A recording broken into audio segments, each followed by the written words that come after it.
اعوذ باللہ من الشیطان اللعین الرجیم بسم اللہ الرحمن الرحیم اللہم صلی علی محمد وآل محمد وعجل فرج آل محمد ولعنت اللہ اعداءنا واجمعین۔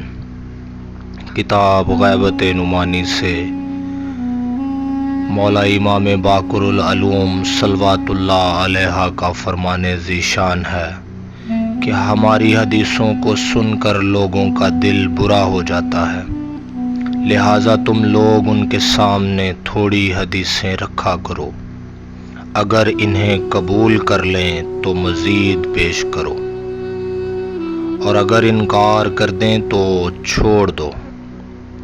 یقیناً ایسا انقلاب آنے والا ہے کہ جس میں ہمارے اور ہمارے شیعوں کے سوا کوئی باقی نہ رہے گا۔ اللہم صلی علی محمد وآل محمد وعجل فرج آل محمد ولعنت اللہ اعداءنا واجمعین۔